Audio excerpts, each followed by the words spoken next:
Disneyland is known for having... Gotta turn on the microphone. Disneyland is known for having amazing and immersive rides. There's so many great rides, in fact, that plenty of outstanding attractions rarely to never make it onto people's top 3 favorites.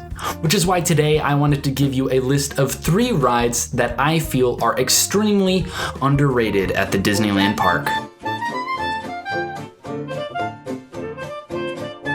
The first of these rides is a Fantasyland dark ride. When you ask someone what their favorite Fantasyland dark ride is, they might say Alice in Wonderland, they might say Mr. Toad for its nostalgia.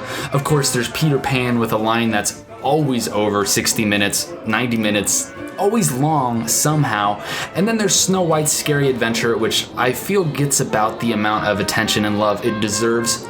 But then you got Pinocchio, which is the first ride on my list. It's often overlooked. Lots of times when I'm in the park, I'll hop between a couple Fantasyland dark rides and then head on out of there without ever riding Pinocchio's Daring Journey. But it deserves a little more respect. It is a classic, authentic, Walt Disney-inspired Disneyland dark ride, and it is really fun. It's a gem, and I think it should not be missed. So check out Pinocchio next time you're in the park. Up next is another Fantasyland ride that is underrated, and in fact, it's underrated to the degree that I just had to look up what it was called because I wasn't actually sure. Storybookland Canal Boats. The Storybookland Canal Boats.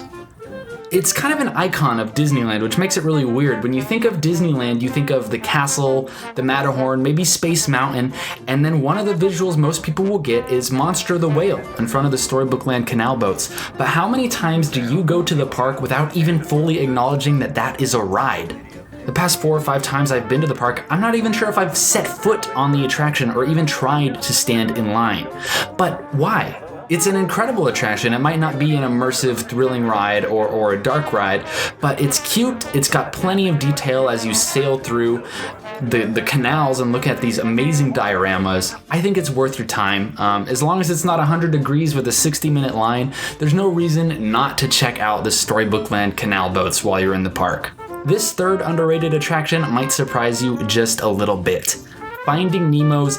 No, I'm just kidding, actually. I don't like that ride, and I will not go on it. I don't think it's underrated. Big Thunder Mountain.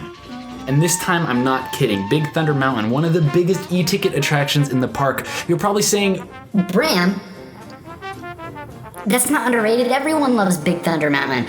But here's something I've come across in my own experience. When I ask someone their top 3 favorite rides at Disneyland, they will choose from Space Mountain, Splash Mountain, Indiana Jones, Pirates of the Caribbean, Haunted Mansion, maybe even the Matterhorn.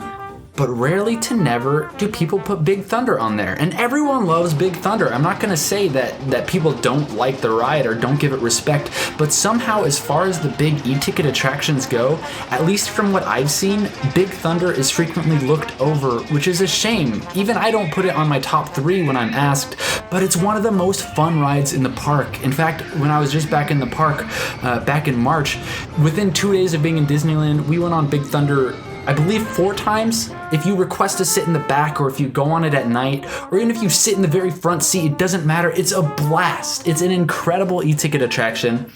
And because of the fact that it's a little underrated, it frequently has a smaller line.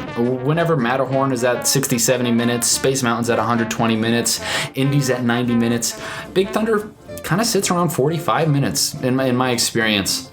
So Big Thunder Mountain being possibly the most underrated ride at Disneyland. Maybe you're calling me crazy, but that's what I think. What do you guys think? Do you have any favorite attractions that you feel don't get enough love?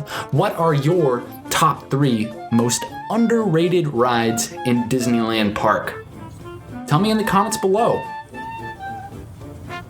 Thank you for watching this Disneylander. I hope you enjoyed it. Whether or not you agreed, I hope you engage some commentary with me in the comments below. Remember to check out my other videos, send a link to a friend, and have an awesome amount of time until I upload again. I'll be seeing you guys soon.